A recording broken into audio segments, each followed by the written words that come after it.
جناب آدم علیہ السلام جانتے تھے، تو آدم کا تفوق دکھائے اور پھر وہ چیزیں پیش کی فرشتوں کے سامنے کہ ان چیزوں کے نام بتاؤ، وہ نہیں جانتے تھے، تو کہا کہ اے آدم تم ان چیزوں کے نام بتاؤ، تو جب انہوں نے بتائے تو کہا میں نے کہا تھا میں زمین و آسمان کی پوشیدہ چیزوں کو جانتا ہوں، اور پھر ان کے لیے سجدے کا حکم ہوا کہ اب تعظیماً ان کے آگے اپنا سر جھکاؤ، اپنی جبین نیاز کو ان کے سامنے جھکاؤ، یا انہنا جو بھی علماء نے لکھا، تو ان کے لیے جو ہے وہ تم اپنے آپ کو جو ہے وہ عجز کے طور پہ پیش کرو، اور ان کا تفوق جو ہے تمہارے اوپر ثابت ہو گیا۔ کس وجہ سے؟ بوجہ علم، جن چیزوں کے نام فرشتے نہیں جانتے تھے ان چیزوں کے نام جناب آدم علیہ السلام جانتے تھے، تو آدم کا تفوق فرشتوں سے جو ہوا وہ بوجہ علم ہوا، تو پھر علم ممتاز کرتا ہے۔ وہ کتا جو سیکھ جائے اور کتا جو نہیں سیکھا ہوا، دونوں کے شکار میں فرق ہے، ایک کا لایا ہوا مردار ہے اور دوسرے کا لایا ہوا جو ہے وہ طیب ہے۔ کتا سیکھ جائے تو ممتاز ہو جاتا ہے، تو انسان کتنا ممتاز ہوگا وہ سیکھ جائے۔ تو یہ سیکھنا ہی ہمارے لیے عزت کا سبب ہے، ہمارے لیے یہی وقار کی علامت ہے۔ امام فخر الدین رازی نے لکھا کہ وہ چیونٹی جس نے کہا تھا جلدی جلدی اپنے بلوں میں داخل ہو جاؤ، کہیں پیغمبر کا لشکر جو ہے وہ تمہیں اپنے پاؤں تلے کچل نہ دے، عدم آگہی کی وجہ سے، یعنی ان کا التفات نہ ہو، توجہ نہ ہو، اور وہ تمہیں اپنے پاؤں تلے رون ڈالے۔ یہ چیونٹی نے کہا 3 فرسخ دور ابھی لشکر تھا، اور چیونٹی نے پہلے سے ہی اس کو محسوس کیا اور اپنی ہمجولیوں سے کہا اللہ اکبر۔ حضرت سلیمان علیہ السلام نے اس بات کو سنا، فتبسم ضاحکا من قولہا، اور اس کو سن کے مسکرا بھی پڑے۔ پیغمبر کے حواس کو اپنے حواس پہ قیاس کرنے کی کبھی بھی بدکاری نہیں کرنی چاہیے۔ اللہ نے جو پیغمبروں کو شان دی ہے وہ الگ ہے۔ ہمارے کان کے پردے پہ بھی چیونٹی رکھ دی جائے تو ہم نہ سمجھ پائیں کہ وہ کیا بول رہی ہے۔ 3 فرسخ دور 9 میل بنتا ہے، 14-15 کلومیٹر بنتا ہے، اتنی دور سے چیونٹی نے کہا کہ جلدی جلدی اپنے بلوں میں داخل ہو جاؤ، اللہ کے نبی کا لشکر بے خبری میں کہیں تمہیں کچل نہ ڈالے۔ تو اس بات کو حضرت سلیمان نے اتنے فاصلے سے سن لیا، اور ماہرین سے پوچھیں کہ چیونٹی کے منہ میں زبان نہیں ہوتی تو پھر وہ بات کیسے کرتی ہے؟ یا تو یہ کہ وہ منہ سے منہ لگا کے اپنے لعاب کو جوڑتی ہے تو اس سے ڈیٹا ٹرانسفر ہوتا ہے، یا پھر جو ہے وہ اپنے سامنے والی 2 ٹانگوں کو جو مہین سے بال ہوتے ہیں ان کو رگڑتی آپس میں، اور اس سے جو آواز پیدا ہوتی ہے اس سے اپنی ہم جولی کو کوئی میسج دے رہی ہوتی ہے۔ پیغمبر کی شان یہ ہے کہ 3 فرسخ دور سے چیونٹی کے مہین سے باریک سے 2 بالوں کے رگڑنے سے جو آواز پیدا ہو اس کو اتنی مسافت سے سن بھی لیتا ہے، اس سے جو مفہوم نکلتا ہے اس کو سمجھ بھی لیتا ہے۔ اور یہ اس نبی کی شان ہے جو مسجد اقصی میں مقتدی بن کے تیرے نبی کے پیچھے کھڑا تھا۔ جب مقتدی کی یہ شان ہے تو مقتدا کی شان کا عالم کیا ہوگا، ان کی عظمتوں کا عالم کیا ہوگا۔ تو کبھی بھی یہ بدکاری نہیں کرنی چاہیے کہ پیغمبر کے حواس کو اپنے حواس پہ قیاس کر لیا جائے۔ اللہ نے ان کو جو شانیں دی ہیں وہ وراء الورا ہیں۔ انی ارا ما لا ترون واسمع ما لا تسمعون، میرے اور آپ کے آقا و مولا نے ارشاد فرمایا جو میں سنتا ہوں وہ تم نہیں سنتے، اور جو میں دیکھتا ہوں وہ تم نہیں دیکھتے۔ میرے والد گرامی فرمایا کرتے تھے نبی کی تو شان ہی نرالی ہے۔ صحیح ترمذی میں روایت ہے، اور امام ترمذی کا چونکہ طریق ہے وہ اس کا درجہ بھی بیان کرتے ہیں، اور کہا ھذا حدیث حسن صحیح، یہ حدیث حسن بھی ہے صحیح بھی ہے۔ اور وہ حدیث کیا ہے کہ جب میاں بیوی گھر میں الجھ پڑتے ہیں اور بیوی کہتی ہے جب سے تیرے گھر میں آئی ہوں میں نے تو سکھ دیکھا ہی نہیں، تو اس لڑائی کو جنت سے جو ہے وہ حور جو اس مرد صالح مومن کی بننے والی بیوی ہے دیکھ رہی ہوتی ہے اور اس لڑائی کو سن رہی ہوتی ہے اور کیا کہتی ہے، قاتل اللہ، تیری خرابی ہو، یہ تو چند دن تیرے پاس ہے، یہ تو میرا شوہر ہے۔ تو میرے بزرگ فرمایا کرتے تھے حور کہاں سے دیکھتی ہے؟ جنت سے، اور جنت کہاں ہے؟ سدرۃ المنتہا کے پاس۔ سدرۃ المنتہا کے پاس سے جنت سے حور دیکھتی بھی ہے، سنتی بھی ہے، جواب بھی دیتی ہے۔ اور حور کون ہے؟ میرے نبی کے غلام کی بننے والی بیوی ہے، منگیتر ہے ابھی، یہ اس کی سماعتوں کا عالم ہے یارو، مدینہ تو دور ہی نہیں ہے ان پاتے، اور جو میں سنتا ہوں وہ تم نہیں سن پاتے۔ اللہ اکبر۔ حضور صلاۃ الاستسقاء پڑھانے لگے نا تو ہاتھ حضور نے آگے بڑھا لیا، پھر پیچھے کھینچ لیا، سلام پھرا تو پوچھا گیا حضور آپ نے ہاتھ آگے بڑھایا تھا، پھر کھینچ لیا، کہا جنت میں کھجوروں سے، اور ہاتھ کہاں پہنچا؟ جنت میں۔ اور جنت کہاں ہے؟ سدرۃ المنتہا۔ ہاں نظر پہلے آسمان کے، دوسرے آسمان کے ستارے بھی دیکھ لیتی ہے۔ میرا ہاتھ 3 فٹ تک پہنچتا ہے، نظر تیسرے آسمان تک پہنچتی ہے، اور جس کا ہاتھ جنت تک پہنچتا ہے اس کی نگاہ کہاں تک پہنچتی ہے؟ اس کی نگاہوں کا عالم کیا ہو؟ تو کہا جلدی جلدی اپنی بلوں میں داخل ہو جاؤ، اللہ کے پیغمبر کا لشکر تمہیں کہیں بے خبری میں کچھ چلنا دے۔ تو اس پر حضرت سلیمان مسکرائے۔ اللہ اکبر۔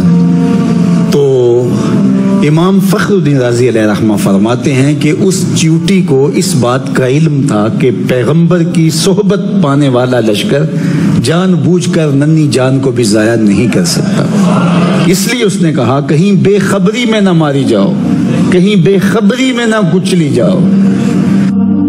تو یہ چیونٹی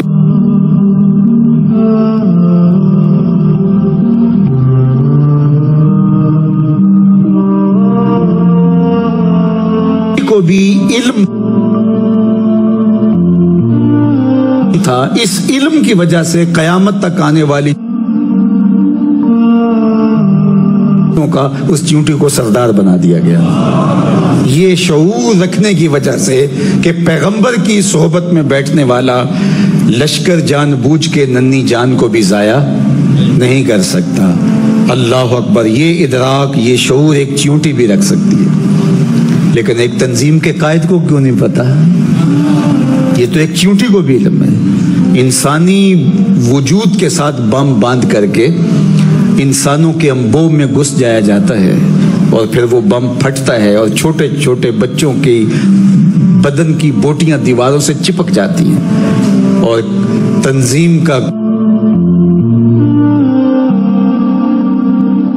پہ ہاتھ رکھ کے کہتا ہے کہ جناب یہ کارنامہ ہماری تنظیم کا ہے۔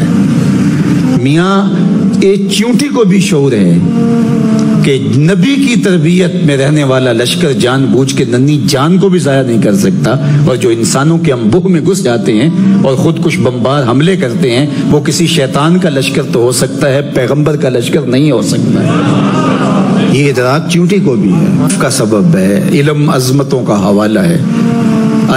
علم جو ہے وہ رفتوں کا جو ہے وہ علم ہے، اس لیے ہمیں علم حاصل کرنے کی ترغیب دی گئی ہے۔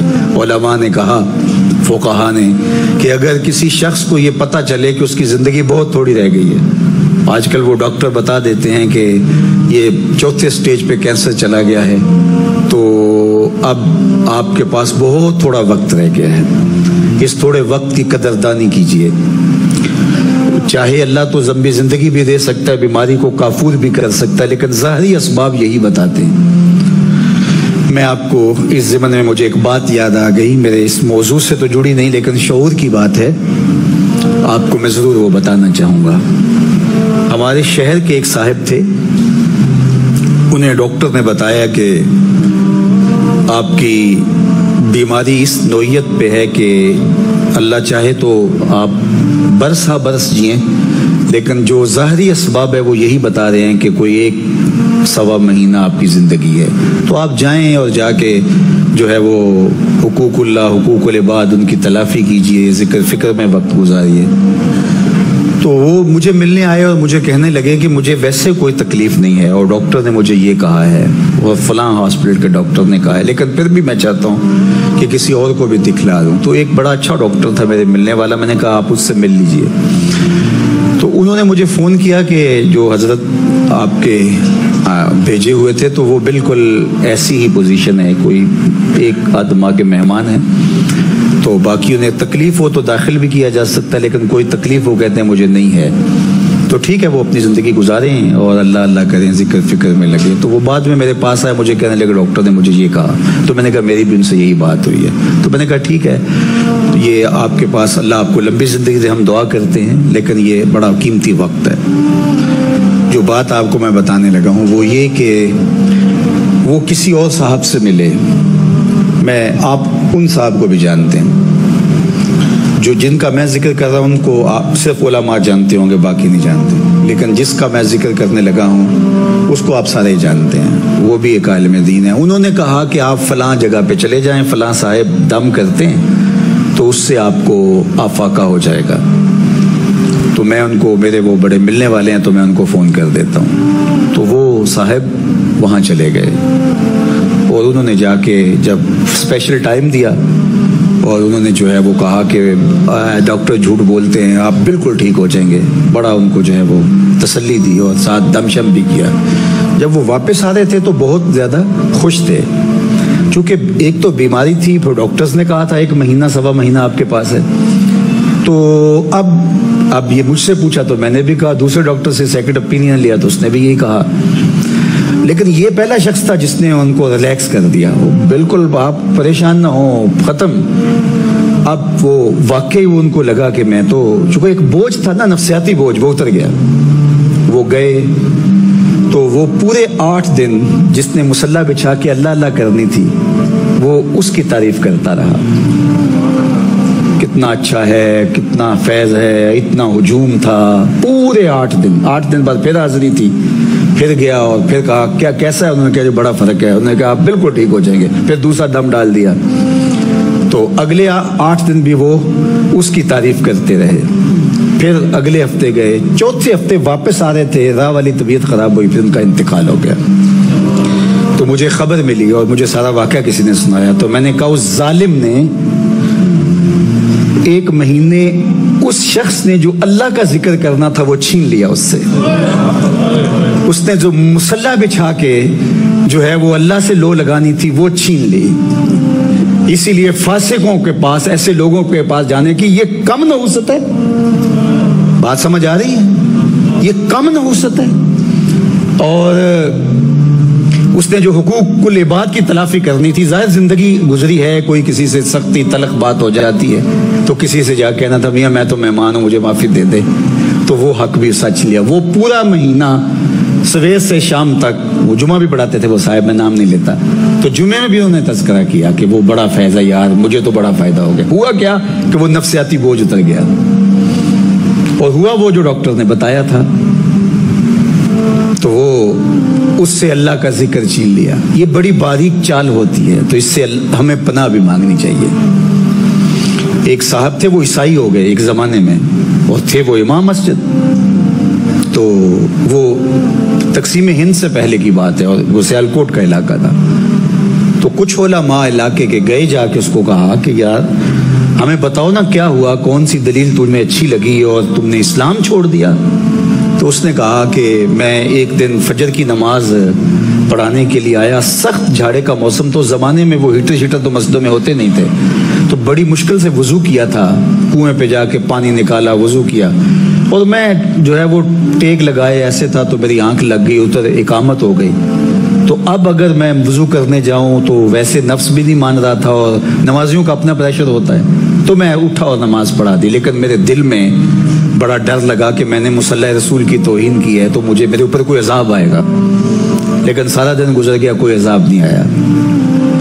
پھر اگلے دن، اس سے اگلے دن، پھر آہستہ آہستہ میرا یہ معمول ہونے لگا کہ میں ایسی نماز پڑھا دیتا۔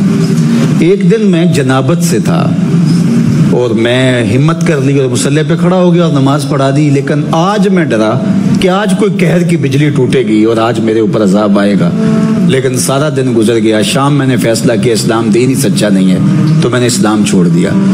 تو علماء نے کہا تو کہتا ہے میرے اوپر عذاب نہیں آیا، اللہ نے اپنا دین چھین لیا ہے۔ تو سمجھتا ہے میرے اوپر عذاب کوئی نہیں آیا, اللہ نے اپنا دین چھین لیا ہے. اللہ کسی سے توفیق سلب کر لے, یار تھپڑ تو اس کو ماریں گے نا, اس بچے کو جس کو آپ داخلہ جس کا ختم نہیں کرتے.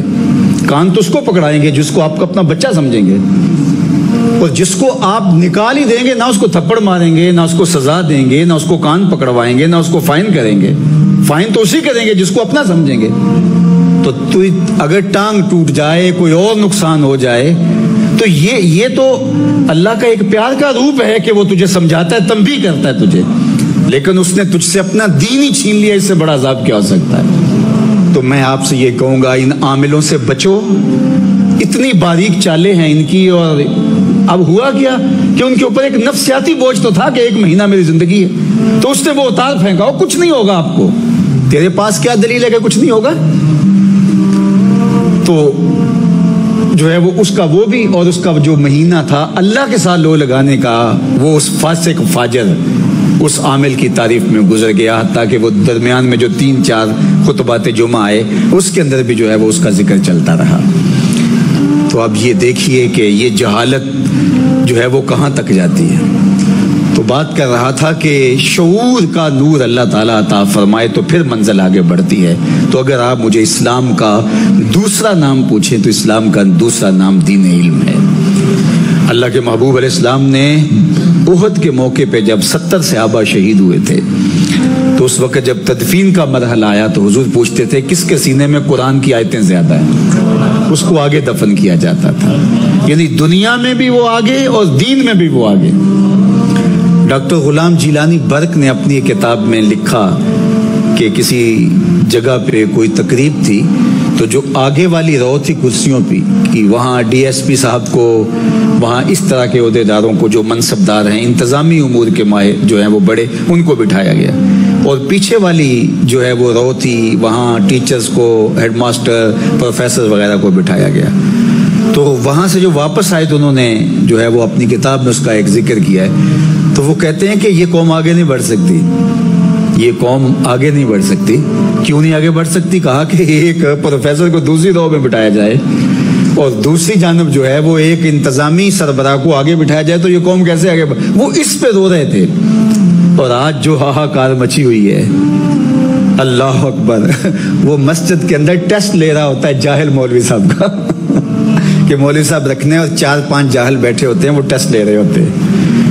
تو وہ اگر خودکشی جائز ہو تو خودکشی مولوی صاحب کو کر لینی چاہیے, لیکن یہ شریعت جائز قرار نہیں دیتی ہے. تو اب یہ جہالت ہو گئی ہے.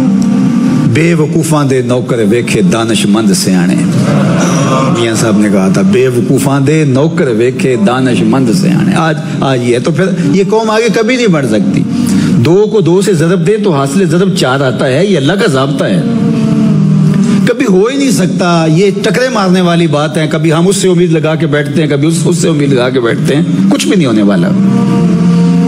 تعمیر ہو جس سے آدم کی, یہ وہ گل ہی نہیں, اس مٹی سے کچھ نہیں نکلنے والا.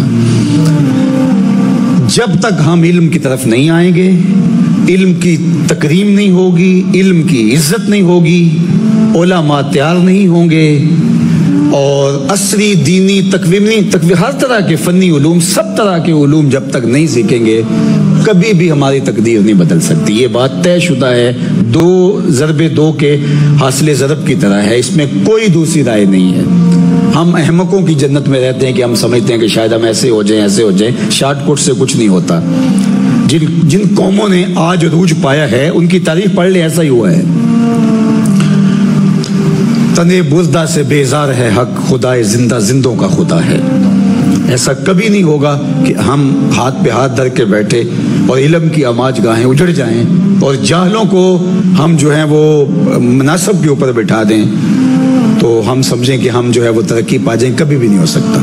اس لیے ہمیں علم کی آماج گاہوں کو آباد کرنا ہوگا. اب جو معاشرے میں پھیلا ہوا ہے, ہم اگر اس کو دیکھیں تو ہم تو مایوس ہو جاتے ہیں کہ ہم کیا کر سکتے ہیں جب اتنا کچھ پھیلا ہوا ہے. تو صرف ہمیں ہمارے حصے کا کام کرنے کا کہا گیا ہے. ہمارے ہاں ذمہ داری بھی وہی ہے اور ہمارا رب ہم سے پوچھے گا بھی اتنا ہی. اس لیے جو میری ذمہ داری ہے میں اس کو نبھاؤں اور جو آپ کی ذمہ داری ہے اس کو نبھائیں. اللہ اکبر. اور وہ ہم نے کرنا ہے. تو